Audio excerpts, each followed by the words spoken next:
Major funding for KPBS Evening Edition has been made possible in part by Anderson Plumbing, Heating and Air, proud to support the mission of KPBS and privileged to serve San Diego clients. Anderson Plumbing, Heating and Air, helping homeowners maintain drain, heating, and cooling systems since 1978.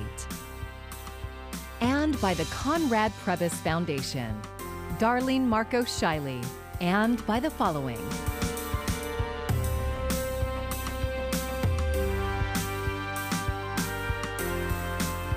And by viewers like you. Thank you.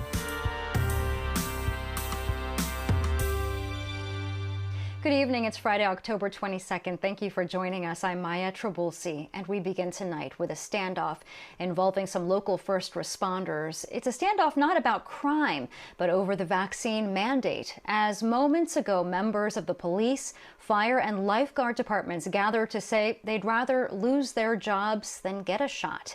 KPBS health reporter Matt Hoffman live with more on the demonstration just a short time ago. Matt?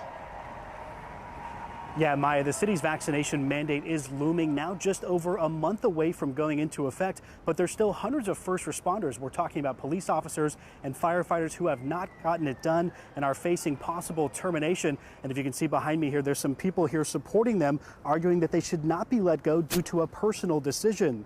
The group Reopen San Diego gathered just outside of City Hall this afternoon, voicing their concerns with the mandate, saying that letting go of unvaccinated police officers and firefighters will only put a burden on first responders, and it would harm the public safety. In the city of San Diego, the majority of employees are complying with this mandate and are fully vaccinated. But between the police and fire department, there are just under 1,000 staff that are not, with more than 700 of them being police officers. Some of the unvaccinated firefighters who spoke at this event say they are willing to comply with testing and masking requirements, but say getting vaccinated is not on the table right now, and they are willing to give up their jobs for what they believe in. I have made a personal choice at this time. But that being said, I've advised my parents to get it and anybody that is in an immune compromise. It's an amazing vaccine.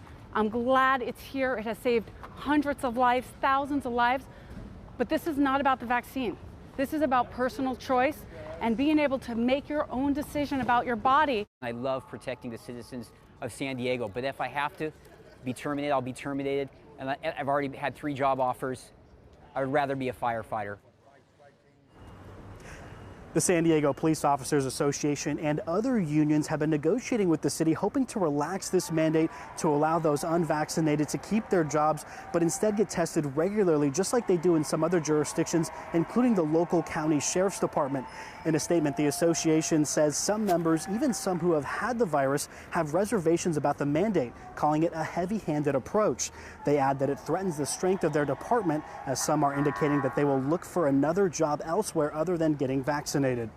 Now, the Police Officers Association says if the 700 plus officers not in compliance with this mandate do leave, that it would be, quote, devastating for the safety of San Diegans. Now, it's one thing to say that you might leave your job because of this upcoming mandate, but keep in mind it's still about 30 days from actually being implemented, and the city has yet to start taking religious and medical exemption requests, so we won't know the full impact of this mandate for another few weeks. Maya, will send it back to you. Some new data just released on COVID vaccines for children ahead of a meeting on the matter next week. Pfizer says its vaccine is highly effective against symptomatic COVID-19 in children aged 5 to 11. Mandy Gaither has the latest on a possible timeline. Just days before a meeting on COVID-19 vaccines for younger children. The vaccinations and the vaccines in question are highly effective and safe. New data from Pfizer shows its vaccine is nearly 91% effective against symptomatic COVID-19 in children ages 5 to 11. It is for the benefit of the children as well as for the entire family unit to get the child vaccinated. If authorized, this would be the first COVID-19 vaccine for younger children. Kids ages 5 to 11 would be eligible to receive 2 doses of the Pfizer vaccine administered 3 weeks apart. Each dose is a third of the dose size now given to an adult. We are actively working with pediatricians' offices to make sure that we are ready to go should that regulatory approval and the CDC recommendations come forward. On Tuesday, FDA vaccine advisors meet on the matter. If that committee makes a recommendation, the full FDA will have to authorize it, followed by the CDC. The CDC will actually meet the following week, the first week in November, to make a discussion and decision after we see the data on the 5 to 11-year-olds. If the CDC gives the final thumbs up, younger children could start getting vaccinated not long after that in places like pediatrician offices, children's hospitals, and community centers. For Health Minute, I'm Mandy Gaither. Moderna and Johnson & Johnson have not yet requested emergency use authorization for a COVID-19 vaccine for younger children and will not be considered during the meeting next week. Community colleges across the state tonight are wrapping up an undocumented student week of action. The week has been filled with virtual forums and films supporting students with DACA status, and others helped with financial aid through the California Dreamer Act. KPBS education reporter MG Perez has the story from Mesa College. Giovanni Sanchez Aguilar has a story to tell. A lot of people are afraid.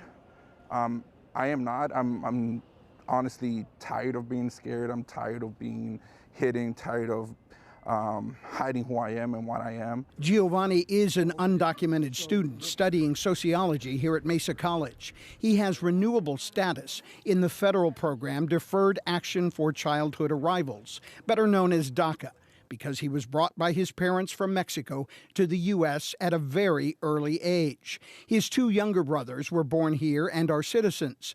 While his parents work on their legal status, he's left waiting on Congress to determine the fate of DACA.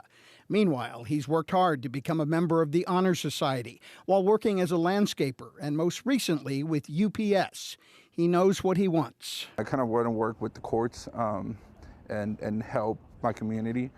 Because I know how hard it is for people in my situation to ask for help or look for resources. Fridays, there's not much action here on the Mesa College campus, but this week there has been plenty of action in support of undocumented students. School officials say the roster shows there are 450 of them. Mesa College joined community colleges across the state in an undocumented student week of action. Virtual discussion forums and films educated students on their rights and resources.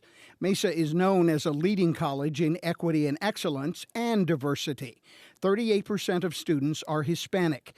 This year's Associated Student President is an Asian American woman. We want to make sure that all students feel like they're part of this community, and recognizing that there are students who are undocumented, it really shows that we do recognize them and that we want to support them. What happened to us? Nobody's paying attention to us, so we're just going to disappear like we've done throughout the years. For its part, Mesa College will open a new Dreamer Resource Center in early December to make sure that does not happen. MG Perez, KPBS News. Nearly 200 Americans are still trying to leave Afghanistan. The State Department told congressional staff today that it's in touch with 363 U.S. citizens in the country, and 176 of them want to leave. A spokesperson for the department said that more people have come forward amid the ongoing evacuation efforts. Also today, San Diego Congressman Darrell Issa announced he helped a U.S. Army translator and his wife flee the country. The Republican lawmaker claims the Biden administration abandoned Americans in Afghanistan when troops withdrew.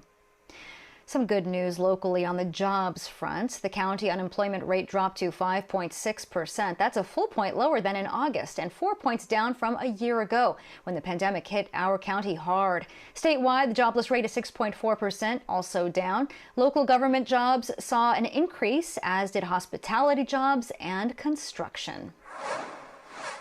And the pain at the pump continues. Prices up for the 14th consecutive day countywide, 19 of the last 20 days, in fact. The average price of self-served regular unleaded now $4.49 a gallon.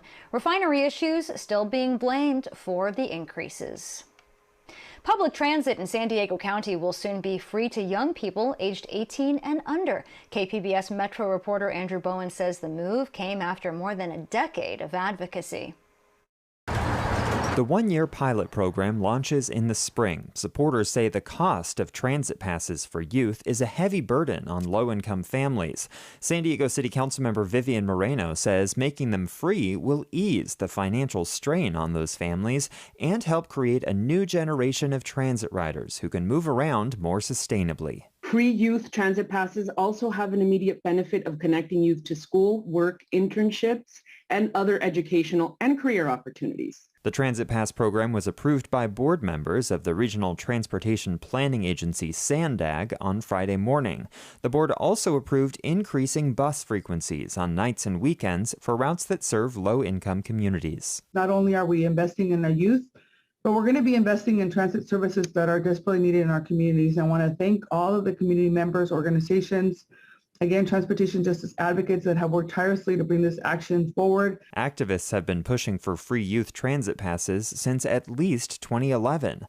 They say they'll continue that advocacy until the program is made permanent and expanded to young adults up to age 24. Andrew Bowen, KPBS News. Climate change is bad for human health, and the impact is getting worse. That's the finding of the annual Lancet Countdown report out in the medical journal by that name. It tracks 44 metrics and finds drought will affect food production and spread pathogens. The report shows severe weather is also a danger. It says floods, droughts, and storms affected more than 50 million people during a 6-month period in 2020.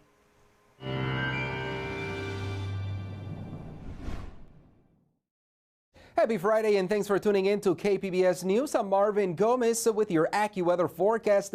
That marine layer continues to deepen across our area. Stronger onshore flow continues into the weekend, and even Saturday morning, we're talking about a little bit of drizzle, mainly to the west of the mountains in Southern California. And early next week, we have some very beneficial rain heading our way. Here's a quick look at tonight's forecast for San Diego County. Temperatures will be cooling down into the upper 40s for places like Ramona near the coast. San Diego downtown, 61 degrees. As we talk about Saturday, most of the Four Corners, we're going to keep the dry and pleasant weather there. Conditions are going to stay relatively quiet across most of Southern California. Again, that onshore flow bringing us the morning low clouds even into the valley. So it is going to be a cool start of our day. Here's a quick look at Saturday afternoon, tracking some opportunities for sunshine, especially farther west. Borrego Springs coming up to 81 degrees, Mount Laguna 57, and along the coast, those highs only climbing up into the upper 60s. We have that big storm system heading our way late Sunday, but across our area, we're going to really see the rain coming our way, especially into our Monday. Some of the mountains, especially the San Bernardino Mountains, we're talking about rainfall totals between 1 and 2 inches, but other areas farther south, including San Diego County, we could be talking about half an inch to an inch of rain.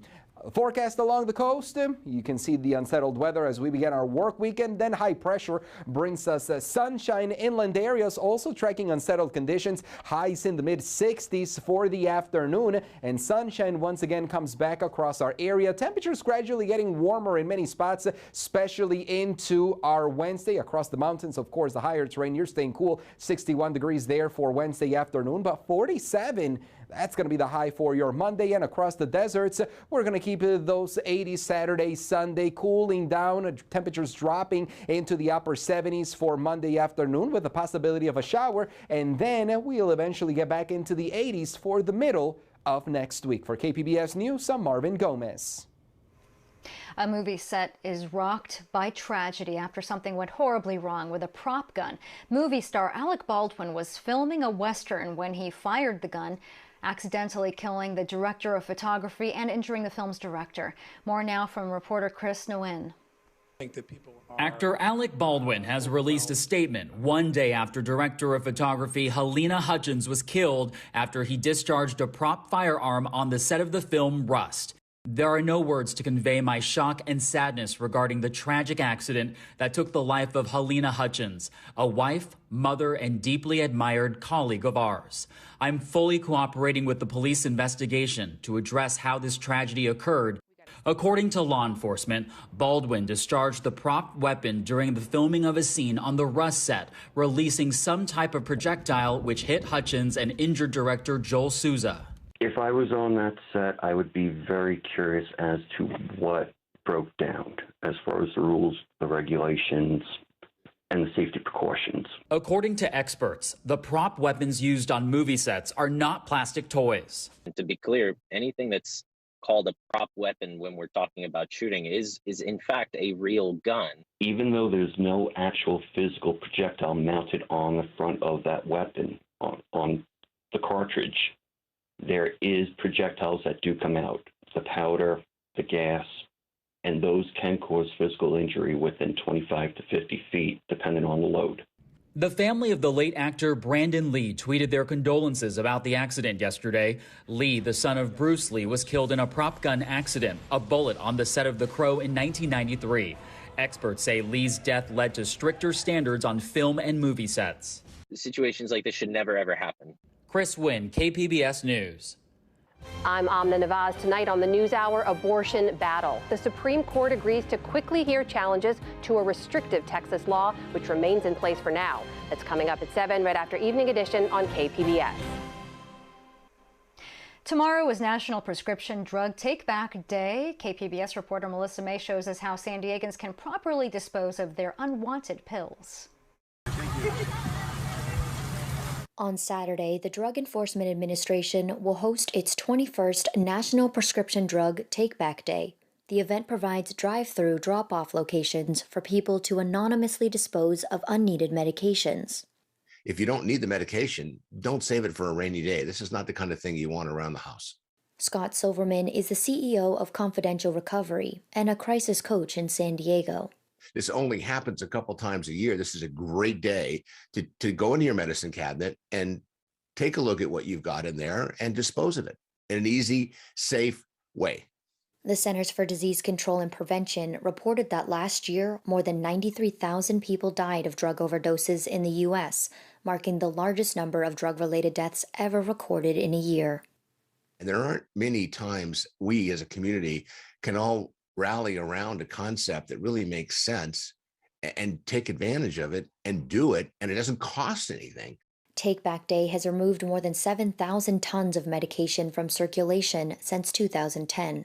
As you put it in a bag, you take it to one of the drop-off points, which you can find on their website, and there's no questions asked. They take it from you, and then their job is to dispose of it in a safe way. Solid forms of prescription drugs like tablets, capsules, and patches, even vaping devices with the batteries removed are accepted, but syringes and other sharps, liquids, and illicit drugs are not. There are 19 drop-off locations throughout San Diego County, including locations on military bases that are open from 10 a.m. to 2 p.m. Go to deatakeback.com to find a location near you. Melissa May, KPBS News. Thousands of runners will hit the streets of San Diego this weekend as the Rock and Roll Marathon returns. A 5K race will be held in Balboa Park on Saturday and the full and half marathon races on Sunday. There will be road closures in Mission Bay Park, Fashion Valley, Golden Hill, and downtown. The northbound 163 will be closed from B Street to Friars Road on Sunday from 5 to 3:30 p.m. More than 10,000 runners are expected to take part. The pandemic put Oceanside's Dia de los Muertos festival on hold last year, but it returns this Sunday in a new location. KPBS North County reporter Tanya Thorne gives us a sneak peek. Manuel Navarro is the president of the Por Siempre Car Club. Navarro and his wife Chema have been driving their classic cars to Oceanside's Dia de los Muertos festival for 12 years. Actually, my wife is the one that came up with the idea of putting the ofrenda in the trunk of the car, and this is, well, we just related it into our car show, and when we started that in 2009 at the Mission. Oceanside's Dia de los Muertos festival was previously held at Mission San Luis Rey, but the large crowds brought too much wear and tear to the historic property. So this year, the festival returns to where it started, downtown Oceanside. Kathy Nichol is one of the organizers of the event. Of course, the entertainment, and then food, always hungry, and some shopping. And then we have a lot of local partners that will be out there also who want to reach out to our Latino community and to anybody else. 6 blocks near City Hall will be closed off for Sunday's event. Altars, classic cars, activities, entertainment, and the Catrina contest will take place from 10 a.m. to 5 p.m. Navarro says the festival is an opportunity to immerse the younger generations to a long-standing Mexican tradition. Like back home, back in Mexico, we used to do processions from the church to the cemetery. And to bring it out this way, a lot of people can enjoy it more. And a lot of the young ones that don't know about this are learning the traditions about Dia de los Muertos. That's a great feeling to have, and a proud feeling, actually. Chema and Manuel are getting their classic car and their altars ready for Sunday's event. And if you want to see other classic cars like this one and some more altars and events and grab some food, come down to downtown Oceanside this Sunday from 10 a.m. to 5 p.m. In Oceanside, Tanya Thorne, KPBS News. If you came face to face with a rattlesnake on your property, what would you do? Who would you call? A Poway man wants his community to call him if, or more likely when, they find a rattlesnake on their property. But as I found out, relocating live rattlesnakes is not quite as simple or legal as some might think. Part of the perks I like about being a handyman is that you work in different locations every day.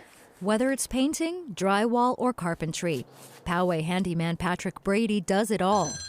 But he's also known as someone else. Morning, this is Pat. To the residents in his community, he is Trapper Pat. I am a mom who noticed a baby rattlesnake. And they've been relying on him to do what most people would not. Sure there's not one in there. Catch rattlesnakes. How you doing? Once everybody found out about it, everybody seemed to have the word Trapper Pat on the tip of their tongues all the time. I would go places and, hey, Trapper Pat. There he is. He answers the calls day or night and prides himself on being where he's needed in a matter of minutes, all free of charge. I have to tell myself all the time, it's today you're going to get bit. And I tell myself, no, I'm not getting bit today. I'm not going to put myself in a position that I'm going to get bitten. Did you want to check for some more? But Brady doesn't believe rattlesnakes should be killed, preferring to relocate them nearby. I don't want to kill something that's live. I don't want to take its life just because of what it is. It's here for a purpose. He has a right to be here. Stories of his brave endeavors echoed their way up to state government. In a letter, Assembly member Brian Mainshine thanked him for his work.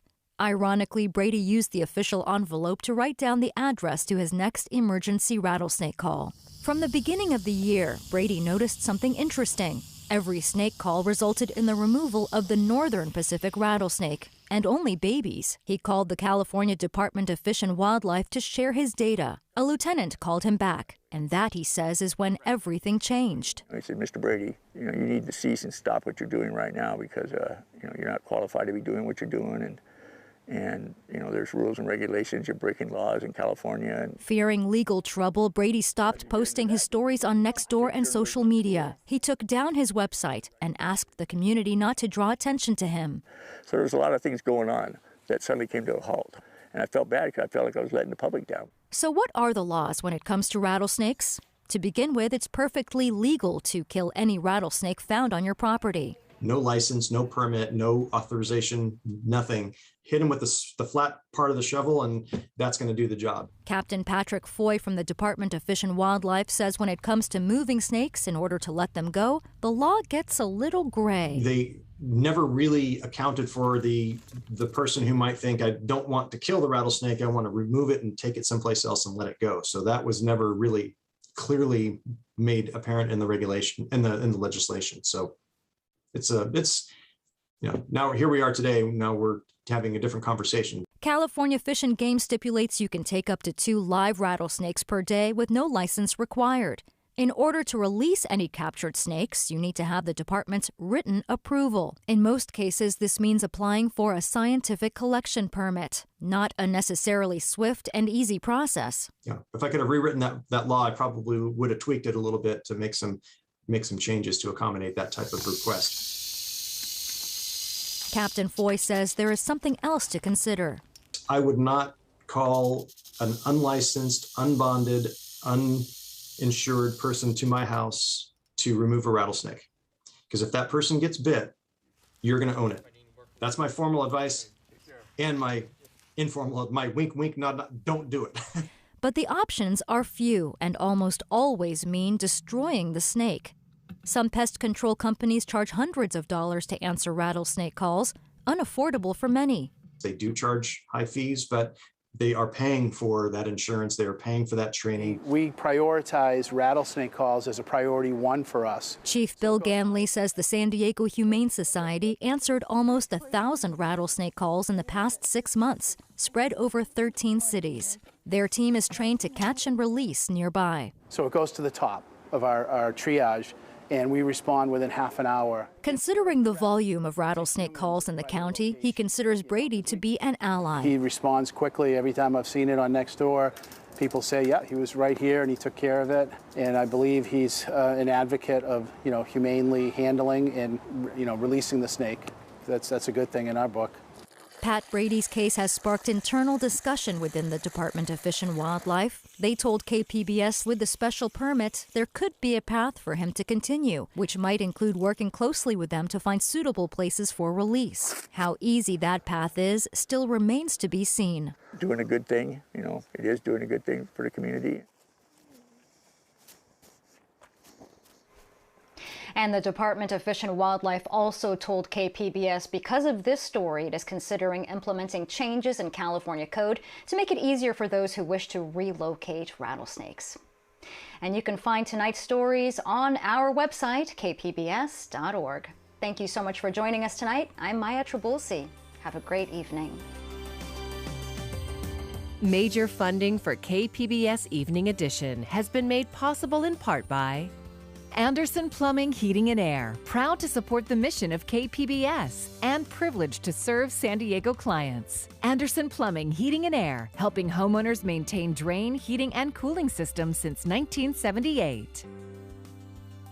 And by the Conrad Prebys Foundation, Darlene Marcos Shiley. And by the following: